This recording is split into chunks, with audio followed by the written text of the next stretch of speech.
Live है। साथियों नमस्कार, कैसे हैं आप सब लोग। उम्मीद है सभी मेरे लाडले प्यारे शेरवीर जवान एकदम शानदार लाजवाब होंगे, जबरदस्त बेहतरीन जिंदाबाद। और आप सभी की तैयारी एकदम बेहतर शानदार वाली चली हुई है। उम्मीद है बहुत मेहनत आप सभी अपनी तैयारी पढ़ाई के साथ कर रहे हैं। एक पीडीएफ लगा देना हरीश बाबू। बताओ भाई कैसे हो आप सब लोग, कैसी चल रही है आप सभी की तैयारी। एक पीडीएफ और लगा देना क्वेश्चंस की।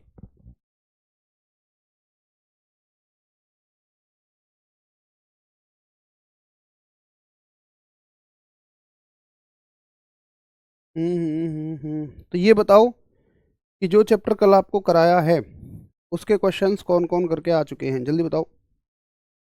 जो चैप्टर आप सभी को करवा दिया, जैसे गति चैप्टर करवा दिया मोशन, तो आज बारी है उसके आर्मी में आए हुए क्वेश्चंस को करने की। और मुझे बताइए कि किस किस ने बहुत बढ़िया तरीके से पूरे गति चैप्टर को रिवाइज कर लिया है, क्योंकि गति चैप्टर एक बड़ा चैप्टर था। इसमें दो हिस्सों में हमने चैप्टर को बांटा, one D motion, two D motion. One D motion में हमने बहुत सारी चीज़ों को देखा, उसके अलावा टू डी मोशन में भी हमने तीन तरह की गतियाँ देखी। बताइए कौन कौन कह रहा है जी मेरा तो पूरा चैप्टर रिवाइज है। आप मुझसे कहीं से कुछ भी पूछ लीजिए। बहुत बढ़िया, वेरी गुड। बहुत सारे साथियों का एक अच्छा आत्मविश्वास है, एक ज़बरदस्त कॉन्फिडेंस है उनका कि आप कहीं से भी कुछ भी पूछ लीजिए। बहुत बढ़िया। तो चलिए अभी क्वेश्चंस देखेंगे, क्वेश्चंस करना शुरू करेंगे। हरीश बाबू अभी पीडीएफ लगा देंगे। तब तक मैं आपको बता दूं कि हम अब आगे कौन सा चैप्टर पढ़ेंगे। तो चैप्टर नंबर 4 रहेगा आपका, जिसका नाम है गति के नियम। चैप्टर नंबर 4 जिसका नाम है लॉज ऑफ मोशन, यानी कि गति के नियम। गति के नियम। अच्छा ये बताओ, आप लोग मेरे साथ साथ नोट करते हो क्या? कितने ऐसे लोग हैं, थम्स अप करना, जो मेरे साथ साथ नोट करते हैं, साथ के साथ नोट्स बना रहे हैं ईमानदारी से, है ना, गलत नहीं, बिल्कुल ईमानदारी से बताओ। जो मेरे साथ के साथ नोट करते हैं और बाद में नोट करते हैं, कोई बुराई नहीं है, बाद में नोट करने में अच्छी चीज़ होती है, बाद में आपका रिवीजन हो जाता है। नहीं, मैंने भेज दिया है, एक सेकंड। गई नहीं है, इसको बाहर ले जाओगे थोड़ा, ये लो, बाहर की हवा खिला लो। अच्छा, तो बहुत सारे साथी हैं जो साथ के साथ नोट करते हैं, वेरी गुड। कोई दिक्कत नहीं है कि आप साथ के साथ नोट करिए या बाद में नोट करिए, मैं जस्ट एक अंदाज़ा लेना चाह रहा था कि आप में से कितने साथी ऐसे हैं जो साथ के साथ में नोट करते हैं। चलिए अभी हरीश बाबू बस पीडीएफ लगा देंगे, तब तक हम एक चीज़ के बारे में सीख लेते हैं। देखिए, लॉज ऑफ मोशन, गति के नियम, इसमें हमें तीन नियमों की बात करनी है। आप सभी जानते होंगे न्यूटन साहब के, पहला नियम, दूसरा नियम और तीसरा नियम। लेकिन ऐसा नहीं है कि आप डायरेक्टली नियमों के साथ चले जाएं। पहला नियम अगर मैं सीधा सिखाने लगूं तो आपकी समझ में नहीं आएगा। दूसरा नियम अगर मैं सीधा सिखाने लगूं तो नहीं समझ में आएगा। पहले नियम से पहले कुछ चीज़ें आपको पढ़नी रहेंगी, दूसरे नियम से पहले कुछ चीज़ें आपको पढ़नी रहेंगी, तीसरा नियम डायरेक्टली समझ में आ जाएगा। तो देखिए, पहले नियम को समझने से पहले आप सभी को एक और राशि को समझना पड़ेगा जिसका नाम है जड़त्व। तो गति के नियम चैप्टर की पहली क्वांटिटी है, या पहली राशि मत कहिए इसको, ये कोई राशि नहीं है। पहला टॉपिक है जड़त्व यानी कि इनर्शिया। देखिए क्या होता है इनर्शिया, आप समझिए इनर्शिया को बहुत बारीकी से, मजा आएगा। देखिए, एक बार में ही याद हो जाता है, बहुत बढ़िया, very good, very good, very good, शानदार। देखिए इनर्शिया क्या होता है, जड़त्व क्या होता है दोस्तों। जैसे मान लीजिए ये पेन है, मैं इसको कहीं भी ले जाके छोड़ दूं ये यहीं आ जाएगा। मैं इसको कहीं भी ले जाके छोड़ दूं ये यहीं आ जाएगा। आप कहीं और भी ले जाके छोड़ दो, ऐसे भी छोड़ दोगे तो फिर भी ये यहीं आ जाएगा, यहीं आ जाएगा। यानी कि दुनिया की हर एक वस्तु एक निश्चित जगह पर रहना चाहती है। भाई ये पेन क्या है, ऐसे रहना चाहता है हमेशा। आप इसको ऐसे कर दोगे तब भी ये यहाँ जाएगा, ऐसे कर दोगे तब भी यहाँ जाएगा। और अगर आप इसको इस जगह से हटाने की कोशिश करोगे, तुम हटाने की कोशिश कर रहे हो तो पता है तुम इस पर ऊपर बल लगा रहे हो, ये भी तुम पर नीचे की तरफ बल लगा रही है यहाँ जाने के लिए। यानी कि ये तुम्हारा विरोध कर रही है। भाई तुम्हारे द्वारा लगाए गए बल के विपरीत दिशा में एक बल लगा रही है, तो क्या कर रही है, विरोध कर रही है, ऑब्जेक्शन कर रही है। तो दुनिया की हर एक वस्तु अपनी एक निश्चित स्थिति में रहना चाहती है, और अगर तुम उसकी स्थिति को बदलोगे तो वह उसका विरोध और करेगी। बोलो कौन कौन मेरी बात से सहमत करते हो? तो दूसरी चीज, ऐसा नहीं है कि स्थिति का मतलब ये रुकी है तो रुकी रहेगी, नहीं। अगर कोई मान लो कार है वो चल रही है, और चलती हुई कार से चलो तुमने रेस छोड़ दी, फिर भी कार चलती रहेगी भाई। कुछ दूरी तक, बहुत बहुत ज्यादा दूरी तक बगैर रेस के भी चलेगी। तुम कहो कार से ऐसे ही रुक जा रुक जा, क्या रुकेगी? नहीं, जब तक कि उस पर ब्रेक ना लगे। तो मैं अगर ब्रेक नहीं लगा रहा हूं तो मैं ये देखूंगा कि वो चल रही है तो चलते ही रहना चाहेगी, और अगर तुम उस पर को रोकने की कोशिश करोगे तो वो तुम्हारा विरोध भी करेगी। तो दुनिया की हर एक वस्तु ना भैया, जिस स्थिति में है, स्थिति का मतलब रुकी है तो रुकी रहना चाह रही है, और चल रही है तो चलती रहना चाह रही है। और अगर तुम उसकी स्थिति को बदलोगे, रुकी वस्तु को चलाना चाहो, चलती वस्तु को रोकना चाहो, तो वो ना उसका विरोध भी करती है, वो उसका ऑब्जेक्शन भी करती है। और इसी चीज को हम जड़त्व कहते हैं, इनर्शिया कहते हैं। देखिए, जड़त्व का मतलब होता है जड़, जड़ हो जाना। आप सुनते होंगे गांव में कभी कहते हैं, यार तो बिल्कुल जड़ बुद्धि है। जड़ बुद्धि का मतलब जो बिल्कुल दिमाग को नहीं चलाता है, मतलब जो स्थिर हो गया है, रुक चुका है। तो जड़त्व का मतलब है कि जो वस्तु इस दुनिया में जैसी है ना, वो वैसी ही रहना चाह रही है। अगर उसकी स्थिति को तुम बदलो तो वह उसका विरोध और करती है। इसी चीज को हम इनर्शिया कहते हैं, जड़त्व कहते हैं। फटाफट बताइए, हाँ जी क्लियर है? तो जड़त्व क्या है, इनर्शिया क्या है? इनर्शिया वस्तु का वह गुण है, वस्तु का वह गुण, वस्तु का वह गुण, वस्तु का वह गुण जिसके कारण वस्तु अपनी स्थिति परिवर्तन का विरोध करती है, अपनी स्थिति परिवर्तन का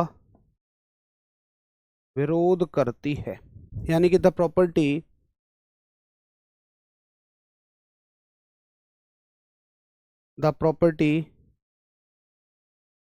by which a body opposes the change of position. ठीक है, अब इस टॉपिक को कंप्लीट ही कर लेते हैं, इसी के बाद मैं क्वेश्चन लगवा दूंगा, कोई दिक्कत नहीं है। जो पुराना पिछला चैप्टर है हमारा गति, उसके क्वेश्चन इसके बाद करवा दूंगा, है ना भाई? तो ये सभी को समझ में आ गया कि भाई जड़त्व क्या है, इनर्शिया क्या है। ये वस्तु का वह गुण जिसके कारण वस्तु अपनी स्थिति परिवर्तन का विरोध करती है, यानी कि बॉडी अपने पोजीशन का चेंज का अपोज करती है। पोजीशन का मतलब स्थिति हो जाएगा, है ना? स्थिति का मतलब रुकी है तो रुकी रहेगी, चल रही है तो चलती रहेगी। चलिए ठीक है जी, आगे देखें। आगे आप समझिए इस चीज को कि यह कितने प्रकार का होता है, यह कितने टाइप का होता है। देखिए, यह कितने प्रकार का होता है। अच्छा, ये और सवाल आएगा कि बताओ इसकी खोज किसने करी? तो ज्यादातर साथी न्यूटन साहब का नाम लेंगे, लेकिन नहीं, इसकी खोज गैलीलियो जी ने की। किसने की? इसकी खोज करने वाले हैं गैलीलियो साहब। एक बहुत शानदार वैज्ञानिक हुए गैलीलियो साहब। भाई अगर कभी उनके बारे में सुनोगे ना, न्यूटन साहब से बहुत पहले के हैं, एक नंबर साइंटिस्ट हैं। आ जाइए, अब पढ़ते हैं इसके प्रकार, कितने प्रकार का इनर्शिया होता है। प्रकार, टाइप्स। तो भैया जी 3 प्रकार का इनर्शिया होता है। पहला इनर्शिया है आपका विराम का जड़त्व, विराम का जड़त्व, यानी कि इनर्शिया ऑफ रेस्ट। देखिए, इनर्शिया ऑफ रेस्ट का क्या मतलब है? इनर्शिया ऑफ रेस्ट का मतलब है, ये तो समझ में आ गया भाई इनर्शिया का क्या मतलब है, जड़त्व का क्या मतलब है। तो जड़त्व का मतलब है वस्तु जैसी है वैसी रहना चाह रही है बस। और विराम का मतलब तुम समझ गए होगे कि वस्तु विराम में ही रहना चाह रही है, वस्तु रेस्ट में ही रहना चाह रही है। जैसे वस्तु ये रेस्ट में है, तुम इसको चेंज भी करोगे तब भी यहाँ के रेस्ट में ही रहना चाहेगी, यही विराम का जड़त्व है। दूसरा बेहतर उदाहरण सुनिए विराम के जड़त्व का, इनर्शिया ऑफ रेस्ट का। तुम बस में बैठे और बस ना एकदम से अचानक से चल दी, तो तुम्हें एक झटका लगता है पीछे की ओर। क्यों लगता है समझना, मजा आएगा। इसलिए लगता है क्योंकि तुम्हारा जो यहाँ से नीचे का हिस्सा है ना, चलो ये तो बस से डायरेक्टली जुड़ गया, लेकिन ये वाला जो हिस्सा है ना ऊपर वाला, ये बस से डायरेक्टली नहीं जुड़ा। नीचे वाला हिस्सा तो बस की तुरंत बात मान लेगा जैसे ही बस चली, लेकिन ऊपर वाला हिस्सा कहेगा नहीं हम तो विराम में हैं, विराम में ही रहेंगे। तो ये यहीं रहने की कोशिश करेगा और नीचे वाला हिस्सा आगे निकल जाएगा। तो इसलिए आपको लगेगा जैसे पीछे झटका लगा है, जबकि ये हिस्सा अपनी ही जगह रहने की कोशिश करता है और नीचे वाला हिस्सा आगे निकल जाता है। तो आपको ऐसे लगेगा कि ये वाला हिस्सा पीछे रह गया, पीछे झटका लगा। तो आपका ये वाला हिस्सा विराम में रहना चाहता था, इसलिए आपको पीछे की ओर झटका लगा। और मजे की बात, तुम कहोगे जी फिर विराम में क्यों नहीं रहा, एक समय के बाद तो चल देगा। क्योंकि यार ये नीचे शरीर से जुड़ा हुआ है भाई।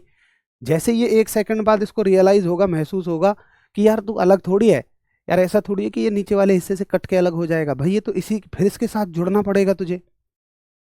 तो आपका ये वाला हिस्सा विराम में रहना चाहता था, इसलिए पीछे झटका लगा। मजा आया? चलिए एक एक करके सारे उदाहरण लिखते हैं। तो इसकी परिभाषा कभी नहीं पूछी जाएगी, आपसे पूछे जाएंगे इसके एग्जाम्पल। परिभाषा में है भी क्या भाई, विराम का जड़ तो मतलब जो वस्तु विराम में है, विराम में रहना चाहती है, बस खत्म हो गया। इसके एग्जाम्पल देखिए, तो पहला एग्जाम्पल है कि बस के अचानक चलने पर, बस के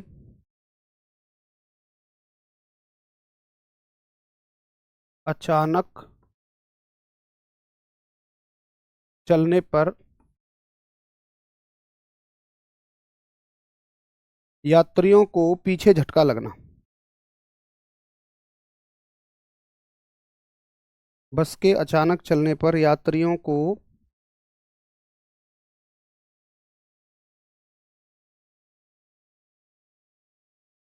पीछे झटका लगना। ठीक है। अच्छा, इतना तो इंग्लिश वालों को भी समझ में आता होगा, इसमें कोई दिक्कत ही नहीं है कि बस के अचानक चलने पर यात्रियों को ज़्यादा से ज़्यादा पैसेंजर कह दो, पैसेंजर को पीछे झटके को कह दो जर्क, जर्क लगना। एक दूसरा बड़ा शानदार उदाहरण सुनिए, मज़ा आ जाएगा आपको। बहुत बढ़िया शिवांक, वेरी गुड। कुछ बच्चे तो उत्तर करना शुरू कर दिए, जैसे मेरा शेर मोहित यादव है, बहुत बढ़िया मोहित, गजब, एकदम गजब नॉलेज। तो बहुत बढ़िया रचना गुड़िया, वेरी गुड। तो क्या मतलब बहुत सारे साथियों को तो चीज़ें पता हैं, गजब आप उत्तर करते हो, मज़ा आ जाता है। देखिए जैसे आप एक पेड़ को हिलाते हैं, तो पेड़ की शाखा की पत्ती और फलों के बारे में देखिए। होता क्या है कि जब आप पेड़ को हिला रहे हैं, तो जो शाखा है ना, टहनी है, ये अपनी टहनी पर लगे हुए पत्ती या फल से कहती है कि फल जी हिलो। फल जी कहेंगे अजी हम क्यों हिले, बल तो तुम पे लग रहा हो, हम पे थोड़े ना लग रहा हो। तो फल जी इसके साथ हिलते नहीं हैं, यानी जैसे जैसे ये शाखा टहनी ऐसे हिल रही है, तो फल जी इसके साथ ऐसे नहीं हिलते, फल जी तो यहीं रहेंगे भाई, वो तो विराम में है ना, वो तो महाराज जी आराम कर रहे हैं, तो आराम ही करते रहना चाहेंगे। अब टहनी हिलती रहेगी, फल जी नहीं हिलेंगे, अब बार बार कोई चीज ऐसे होगी तो टूटेगी ही। तो अगर ये इसके साथ हिलते रहते ना, तो ये अपनी जगह से टूटते नहीं, लेकिन चूंकि ये विराम में थे और विराम में ही रहना चाह रहे थे, इसलिए इसलिए ये टूट गए। तो याद रखो कि सवाल आता है कि पेड़ को हिलाने पर फलों का या पत्तियों का अलग होना किस घटना का उदाहरण है, तो ये विराम के जड़त्व का उदाहरण है। लिख लोगे, मतलब समझ गए ना, मैं लिखवा देता हूं। तो इसमें लिखोगे कि पेड़ को हिलाने पर फलों या पत्तियों का अलग होना।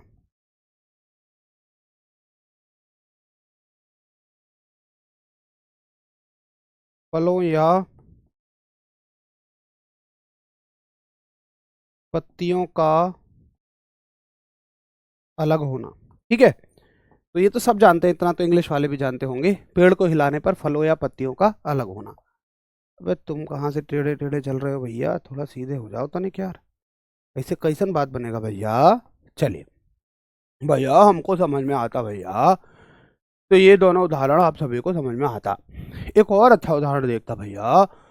भैया ऐसा होता कि देखो जैसे ये कंबल है और ये पेन, ये है धूल, ये इस पर धूल जम रही है। अब तुम जैसे ही कंबल को झाड़ते हो, या मान लो चारों कोनों से तुम किसी लड़कों से चारों कोनों से कंबल को पकड़वा लो और उस पर डंडा बजवाओ कंबल पे, तो तुम देखोगे धूल के कण उछल उछल के बाहर आ जाएंगे। कैसे आ जाएंगे? क्योंकि ये कंबल है, ये धूल है। अब जैसे इस पे बार बार डंडा लगेगा ना, तो एक बार डंडा लगते ही ये नीचे जाएगा, और देखो जैसे ये पेन इससे अलग हुआ ऐसे ही कंबल अलग होगा, क्योंकि डंडा लगते ही कंबल जाएगा नीचे।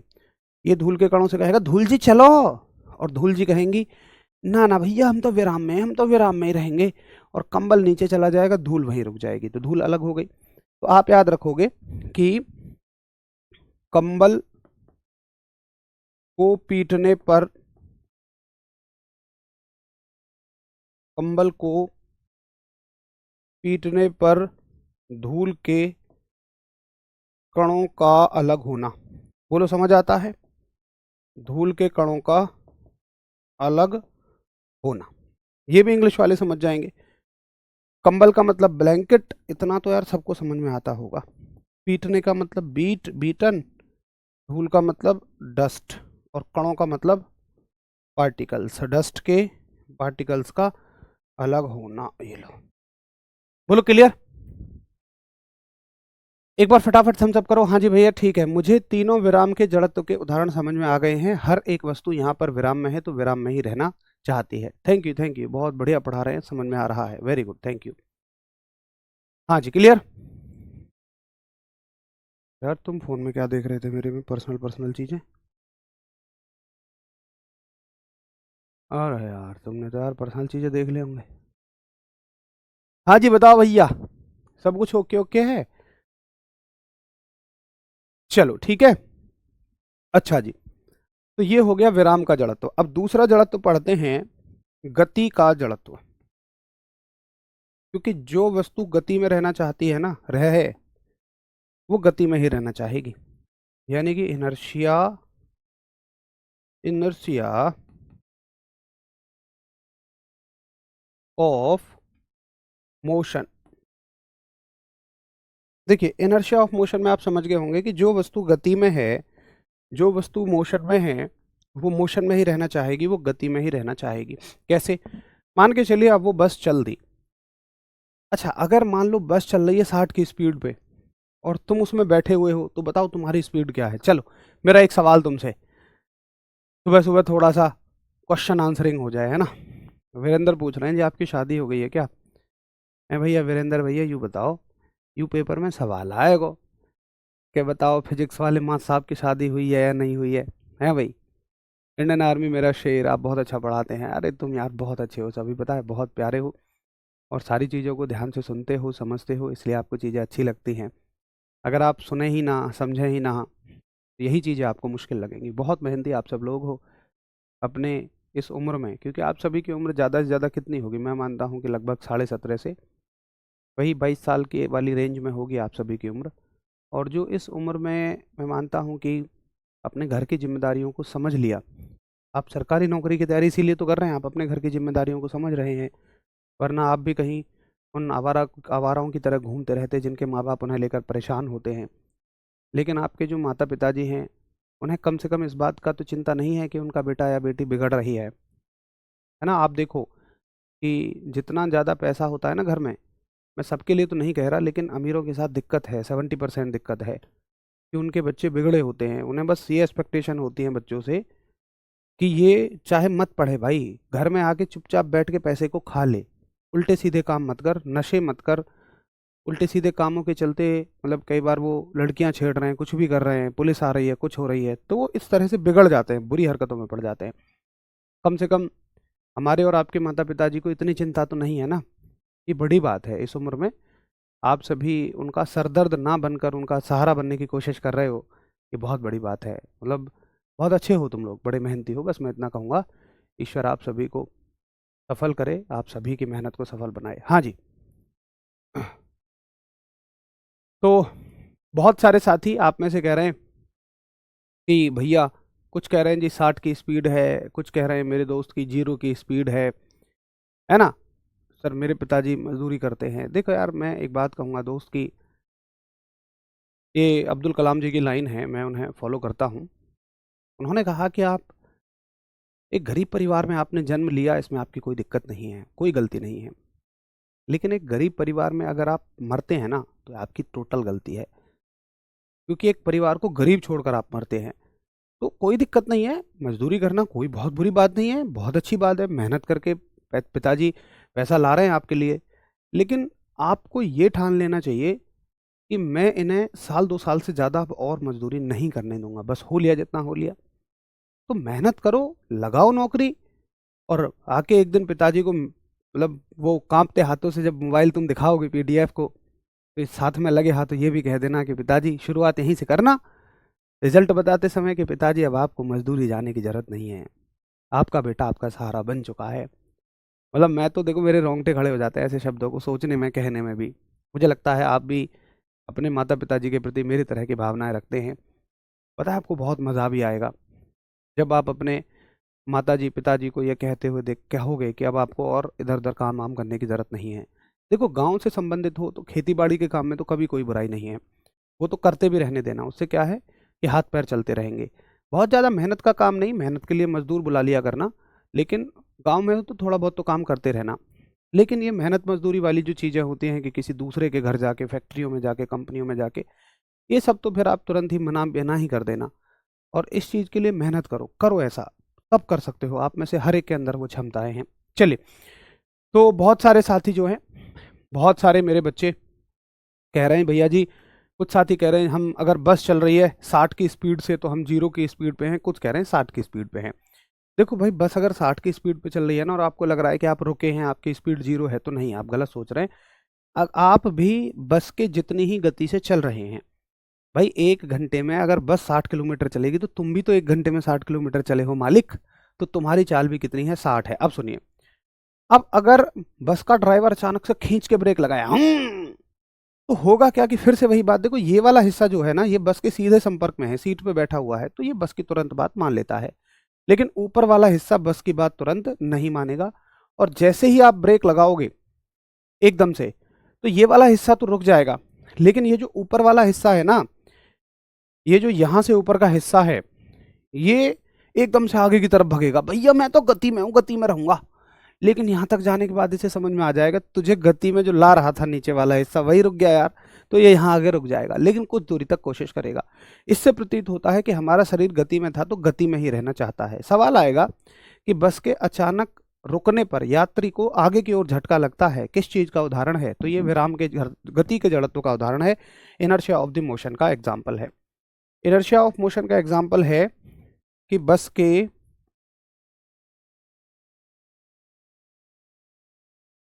अचानक रुकने पर यात्रियों को बस के अचानक रुकने पर यात्रियों को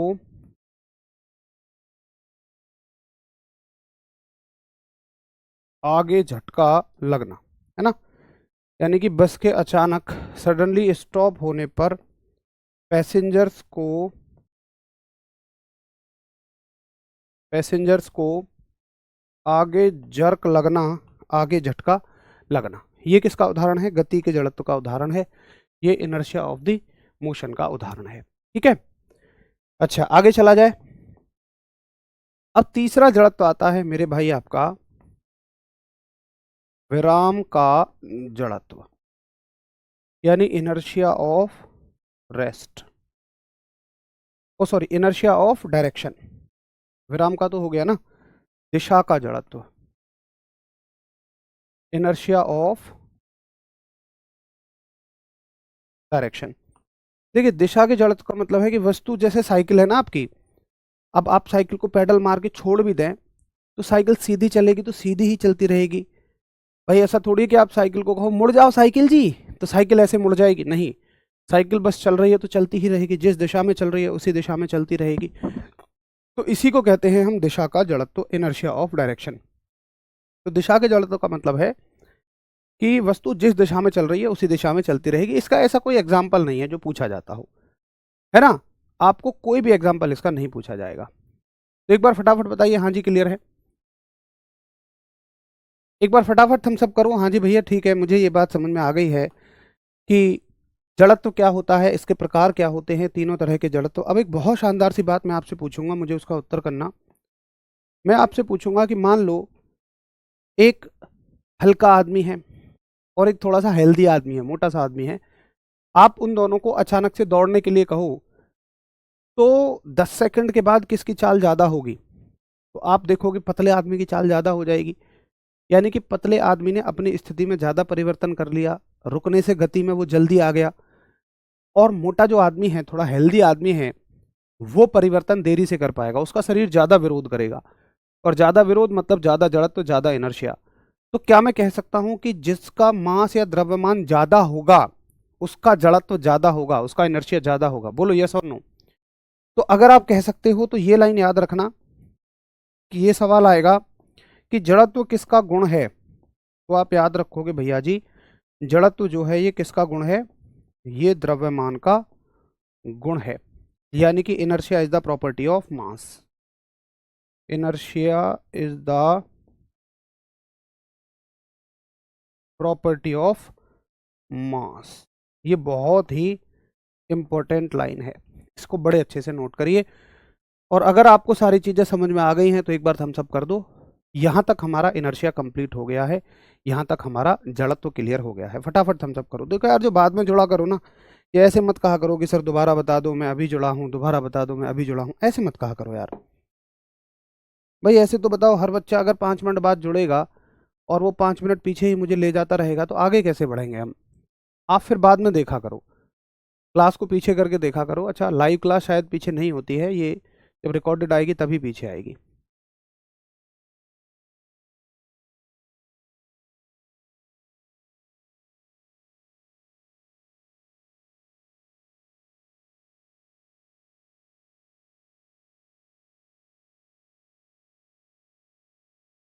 भाई ये सभी का फिजिक्स चला हुआ है विवेक, है ना? सभी की फिजिक्स इसमें ही चली हुई है। चलिए, ये बात हमें बड़े अच्छे से समझ में आ गई है। अब देखिए, मैं एक छोटी सी डेफिनेशन आपको बता रहा हूं बल की। हालांकि एक बड़ी डेफिनेशन हम गति के दूसरे नियम में पढ़ेंगे, बस अभी छोटी सी डेफिनेशन बता रहा हूं मैं फोर्स की, बल की। मैं कह रहा हूं कि अगर कोई वस्तु रुकी है, ये वस्तु रुकी हुई है और मैं इसको धक्का देता हूं तो ये वस्तु चल जाएगी, यहां से यहां पहुंच जाएगी। यानी कि अगर ये वस्तु रुकी है और मैं इसको धक्का देता हूं तो ये चल जाएगी, मतलब ये है,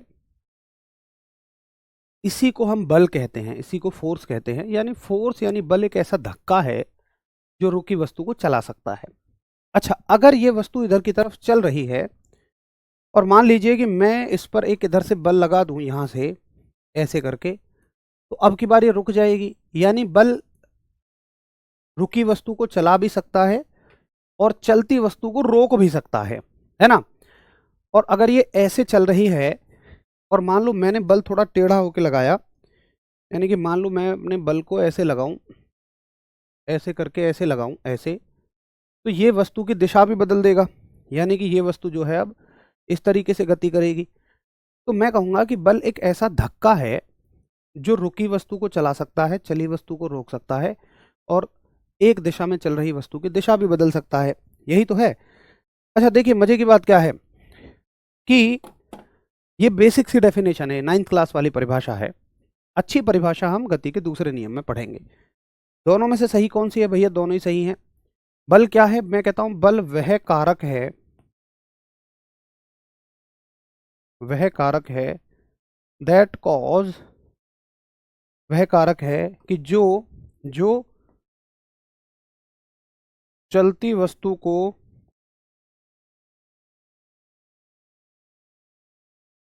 रोक दे या रुकी वस्तु को चला दे या दिशा परिवर्तित कर दे।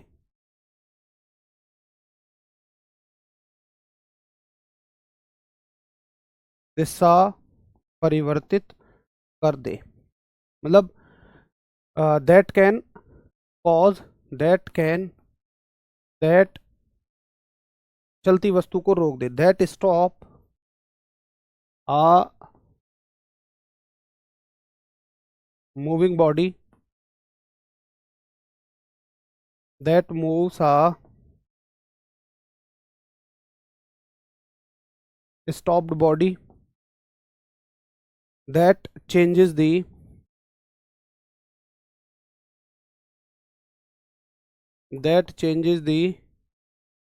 direction of the body। ठीक है, तो बल जो है एक वह कारक है, एक ऐसा कॉज है जो ये सब कुछ कर सकता है। आप मेरी इस बात से सहमत हो? एक बार फटाफट थम्स अप करिए। बाकी चीजें बाद में पढ़ेंगे कि बल का मात्रक क्या है, बल एक कैसी राशि है, वो सब गति के दूसरे नियम में पढ़ेंगे। ये एक बेसिक सी परिभाषा है। अब एक चीज और आप समझिए, मजा आएगा आपको कि देखिए जड़त्व तो क्या कह रहा है। इनर्शिया कहता है कि जैसी वस्तु है वैसी ही रहना चाहेगी, यानी कि रुकी है तो रुकी, चलती है तो चल रही है, जिस दिशा में चल रही है उसी दिशा में चलते रहना चाहेगी। लेकिन बल क्या कह रहा है, अगर मैं लग गया तो सब कुछ उलट पलट कर दूंगा, चलती वस्तु को रोक दूंगा, रुकी वस्तु को चला दूंगा और दिशा को बदल दूंगा। इसका मतलब इनर्शिया और बल एक दूसरे के उल्टे हैं। देखिए इनर्शिया जब तक सही है जब तक बल नहीं लग रहा। मैं कह रहा हूं कि रुकी वस्तु रुके रहना चाहेगी, कब तक? जब तक उस पर एक बल ना लगे। ये पेन रुका है, रुका रहना चाहेगा, कब तक? जब तक इस पर बल ना लगे। ये चल रहा है, चलते रहना चाहेगा, कब तक? जब तक इस पर बल ना लगे। तो हम इनर्शिया को, जड़त्व को परिभाषित करते हैं जब तक कि उस पर एक बल ना लगे, जब तक कि उस पर एक फोर्स ना लगे। बोलो आ गई बात समझ में? तो बल और इनर्शिया को जोड़ने वाले हैं अब न्यूटन साहब गति के पहले नियम में। आ जाओ। बल और जड़त्व को समझने के बाद ही आपको न्यूटन साहब का पहला नियम समझ में आएगा। तो लिखेंगे आप सभी न्यूटन की गति का पहला नियम, यानी गति का पहला नियम, गति का प्रथम नियम, यानी कि फर्स्ट लॉ ऑफ मोशन। देखो क्या होता है फर्स्ट लॉ ऑफ मोशन, गति का पहला नियम। यहां थोड़ी सी जगह छोड़ देना अगर आप मेरे साथ नोट करते हैं तो, क्योंकि इसका अन्य नाम मैं नोट कराऊंगा। तो न्यूटन साहब ने कहा, देखो न्यूटन साहब ने कहा, मजे की बात सुनिए। न्यूटन साहब ने कहा कि भैया वस्तु जिस स्थिति में है ना उसी स्थिति में रहना चाहेगी जब तक उस पर बाहर से कोई बल ना लगे। अरे इन्होंने कुछ नहीं किया बहुत ज्यादा, इन्होंने जड़त्व को और बल को आपस में जोड़ दिया। इन्होंने कहा कोई वस्तु जिस स्थिति में है वैसी ही रहना चाहेगी। किसकी बात कर रहे हैं? जड़त्व की। जब तक कि उस पर बाहर से कोई बल ना लगे। अब किसकी बात कर रहे हैं? बल की बात कर रहे हैं। तो बल और जड़त्व को जोड़ने वाला है पहला नियम न्यूटन साहब का। तो लिख लो बस, न्यूटन साहब ने कहा कि भैया जो वस्तु जैसी है वैसी ही रहेगी जब तक उस पर बाहर से कोई बल ना लगे। मतलब भाई सिंपल सी बात है, वस्तु रुकी है तो रुकी रहेगी और चल रही है तो चलती ही रहेगी जब तक बाहर से कोई बल ना लगाओ। बस सीधी बात है। तो चलने और रुकने दोनों चीजों को मैं एक शब्द में परिभाषित कर देता हूं और वो है स्थिति, यानी कि पोजीशन। तो मैं कहूंगा कि वस्तु अपनी स्थिति में रहेगी, वस्तु अपनी स्थिति में रहेगी जब तक उस पर कोई बल ना लगे, जब तक उस पर कोई बल ना लगे। यानी कि a body will remains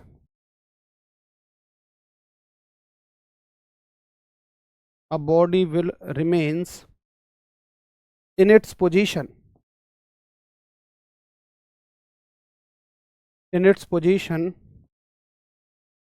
until an external force don't act। जब तक कि इस पर बाहर से कोई बल ना लगे ये अपनी ही स्थिति में रहेगी। ठीक है भैया, इसी को कहते हैं हम गति का पहला नियम। और देखिए सवाल आता है कि इसका अन्य नाम क्या है। तो मैंने कहा था ना थोड़ी जगह छोड़ देना। सवाल आएगा इसका अन्य नाम क्या है, तो आप याद रखोगे कि भैया इसी नियम को हम जड़त्व का नियम भी कह सकते हैं। इसी नियम को हम जड़त्व का नियम कह सकते हैं, यानी कि लॉ ऑफ इनर्शिया भी कह सकते हैं। ठीक है, इसी नियम का दूसरा नाम क्या है? जड़त्व का नियम है, लॉ ऑफ द इनर्शिया है। समझ गए कि क्यों है इसका नाम लॉ ऑफ इनर्शिया? क्योंकि ये जड़त्व को जोड़ता है। अच्छा सवाल आएगा, बताओ बल की जो परिभाषा है वो कहाँ से मिलती है? तो आपको यही उत्तर देना होगा कि बल की जो परिभाषा है, यानी कि definition of the force, definition of force वो गति के पहले नियम से ही मिलती है। कहाँ से मिलती है? प्रथम नियम से ही मिलती है, फर्स्ट लॉ से ही मिलती है। बल्कि जो परिभाषा है भैया, ये बहुत इंपॉर्टेंट सवाल हैं, सीधे छपेंगे इनको तो दिल दे लो, दिल। दिल ना दिया, अरे बोलो दिल ना दिया, इनको तो भैया दिल दे दो, दिल, इसको और इसको। इसकी परिभाषा पूछी जाए ना पूछी जाए, लेकिन ये पूछा जाएगा कि बताइए कि बल की परिभाषा कहाँ से मिलती है और गति के पहले नियम को किसका नियम बोलते हैं? तो जी जड़त्व का नियम बोलते हैं, लॉ ऑफ इनर्शिया बोलते हैं। ठीक है, तो ये हो गया हमारा गति का पहला नियम, और गति के पहले नियम को समझने के लिए आपको जड़त्व आना जरूरी था, इनर्शिया आना जरूरी था। अब गति के दूसरे नियम को समझने से पहले आपको ऐसे ही संवेग और आवेग समझने पड़ेंगे, लेकिन उसे करेंगे कल शुरू। आज पहले हम जो गति चैप्टर हमने पढ़ लिया था उसके क्वेश्चंस को कर लेते हैं ना। बताओ, ये बताइए, ये अग्निवीर जीडी 24 अप्रैल 2024 को सवाल आया, और सवाल है कि किसी पिंड का वेग घटेगा यदि उसका त्वरण, अगर वेग घटेगा तो बताओ उसका त्वरण कैसा होगा अगर उसकी वेलोसिटी घटेगी। भाई छुट्टी पर थे ना, रीजनिंग वाले सर जो है छुट्टी पर थे, आज क्लास शुरू होगी।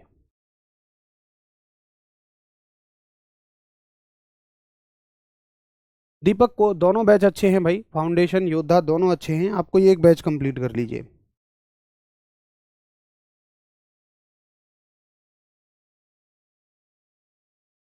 बताइए, ऐसे ऐसे सवाल आते हैं तो आप क्या कहोगे भाई? बड़ी आसान सी बात है, अगर वेग घटेगा तो त्वरण कैसा होगा भैया? ऋणात्मक होगा, नेगेटिव होगा। ये लो हो गया सवाल। अगला सवाल बताइए, किसी निश्चित समय अंतराल में तय किए गए पथ को क्या कहते हैं? What is the path covered in a certain time interval. ये 23 अप्रैल 2024 को ही आया। किसी निश्चित समय अंतराल में तय किए गए पथ को क्या कहते हैं? एक निश्चित समय में तय किए गए रास्ते को क्या कहते हैं? बताइए।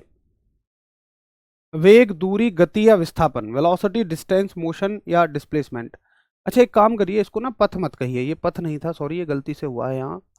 दूरी कहिए इसको। What the path, what is the distance, इसको कह दीजिए दूरी। तो आपको पता है कि निश्चित समय का मतलब क्या है? दूरी बटे समय, और दूरी बटे समय यानी कि डिस्टेंस अपॉन टाइम क्या होता है? स्पीड होता है, यानी कि चाल होता है। तो आपका उत्तर हो जाएगा, या तो तय किए गए दूरी को क्या कहते हैं? अच्छा अच्छा अच्छा, ओके ओके, सुनो सुनो सुनो, इसमें ऐसा तो कोई ऑप्शन ही नहीं है। वैसे तो इसका उत्तर चाल होना चाहिए था, बट ऑप्शन में नहीं है, तो आप वेग भी कह सकते हो। ठीक है, हालांकि आपकी बात ठीक है, आप कहोगे भैया वो तो विस्थापन बटे समय होती है। एक निश्चित समय अंतराल में तय किए गए पथ को क्या कहते हैं? ना ना, गति नहीं कह सकते हैं यार, गति कोई परिभाषा थोड़ी है ऐसी। नहीं नहीं, फिर इसको वेग कहोगे, वेलोसिटी कह दोगे।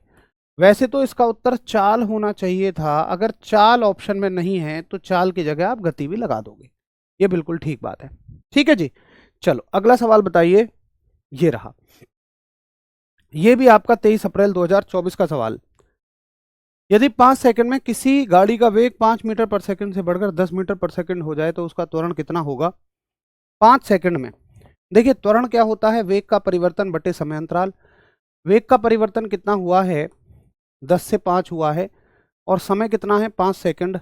10 में से 5 गए तो 5, 5 बटे 5, इसका उत्तर आ जाएगा 1 मीटर पर सेकंड स्क्वायर। त्वरण हो जाएगा 1 मीटर पर सेकंड स्क्वायर। ठीक है, तो राइट आंसर ऑप्शन हो गया डी। बड़ा आसान सा सवाल है, सीधा त्वरण के सूत्र से निकल जाएगा। अगला सवाल बताइए, औसत वेग का क्या मात्रक है? 29 अप्रैल 2024 का सवाल है, औसत वेग का क्या मात्रक होता है? तो वेग बराबर क्या है? विस्थापन बटे समय, और मात्रक क्या बनता है? मीटर प्रति सेकंड। तो उत्तर हो जाएगा भैया मीटर प्रति सेकंड। इसे भी आप कर ले जाओगे बड़े आराम से। ठीक है, चलिए अगला सवाल देखो, किसी वस्तु की चाल में परिवर्तन को क्या कहते हैं? देखो कई बार ना वो ऐसे शब्दों को गलत इस्तेमाल कर लेता है। लेकिन आपको तो ऑप्शन के हिसाब से उत्तर करके आना है। अब यहाँ चाल का मतलब आप वेग समझो, स्पीड का मतलब वेलोसिटी समझो। हालांकि दोनों बातें एक नहीं है, बट यहाँ समझनी पड़ेगी क्योंकि तभी उत्तर भी निकलेगा। तो चाल परिवर्तन को या वेग में परिवर्तन को क्या कहते हैं? भाई किसी वस्तु की चाल में अगर परिवर्तन हुआ है, वेग में अगर परिवर्तन हुआ है, तो क्या आया है वहां? वहां आया है त्वरण, यानी कि एक्सेलरेशन, है ना। और ये मत कहना कि सारे ऑप्शन डिफाइन करो। भाई ये सब तो प्रैक्टिस में होता है, यहाँ प्रैक्टिस नहीं कर रहे हैं हम। यहाँ तो ये देख रहे हैं कि जितना हमने सीखा है उससे प्रीवियस ईयर क्वेश्चंस कैसे बन रहे हैं। तो ये सब चीजें प्रैक्टिस में करेंगे, बाकी सारे ऑप्शन ऑप्शन डिफाइन करना। चलो आगे देखो, ये सवाल आया जैसे कि बताइए सीधी रेखा में होने वाली गति क्या कहलाती है? Motion along a straight line is called.